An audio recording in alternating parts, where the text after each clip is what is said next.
मौन रहने से आंतरिक और मानसिक रूप से हमें शांति मिलती है। मौन रहने के बहुत सारे फायदे हैं जिसे जानना बेहद जरूरी है।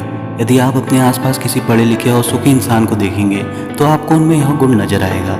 मौन रहने का सबसे बड़ा फायदा यह है कि इसमें आत्मविश्वास, आत्मशक्ति, एकाग्रता और मन की शांति बढ़ती है। मौन रहने से व्यक्ति की सकारात्मक सोच को बल मिलता है। मौन रहने से शरीर ऊर्जावान बना रहता है और हम अपने कार्य को बेहतर तरीके से करते हैं। अगर आप बिना वजह बोल रहे हैं तो आप अपनी ऊर्जा का दुरुपयोग कर रहे हैं। मौन रहने से हम एक दूसरे की बातों को अच्छी तरह से सुनते और समझते हैं, जिसके कारण हमारे सोचने और समझने की शक्ति बढ़ती है। शहर के अधिकतर लोग शोर की वजह से तनावग्रस्त रहते हैं। इस तरह के तनाव को कम करने के लिए मौन रहना सबसे उत्तम उपाय है। कभी कभी ज़्यादा बोलने की वजह से हम अपने प्रियजनों या दोस्तों को कुछ ऐसा बोल देते हैं जिससे हमें उस बात के लिए बाद में पछताना पड़ता है। ऐसी स्थिति से बचने के लिए मौन रहना सबसे उत्तम उपाय है।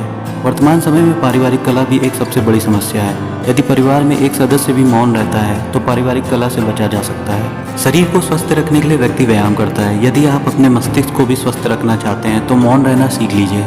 मौन में ही इतनी ताकत होती है जो व्यक्ति के अंदर की ताकत का अनुभव कराती है। जब आप अपने अंदर की ताकत को जान लेंगे तो आपके लिए कुछ भी असंभव नहीं होगा। मौन रहने से आत्मसंतुष्टि मिलती है। इसमें लक्ष्य की प्राप्ति आसानी से हो जाती है। कहते हैं कि जो समझदार होता है वो कम बोलता है और कई बार मौन रहकर अपने संवाद को साध लेता है। मौन कई बार बड़ी परेशानियों से बचा लेता है। एक कहावत है कि मीठा बोलना जितना सुखकारी है उतना ही कम बोलना लाभकारी भी है। मौन हमारे सभी इंद्रियों को संयमित रखता है। चुप रहने से वाणी और वाणी के साथ खर्च होने वाली मस्तिष्क की शक्ति संचित होती है।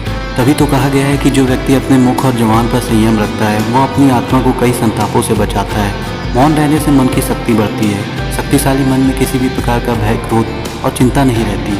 जीवन में सकारात्मक सोच का विकास होता है और आंतरिक मन की शक्ति और अनुभूति होती है।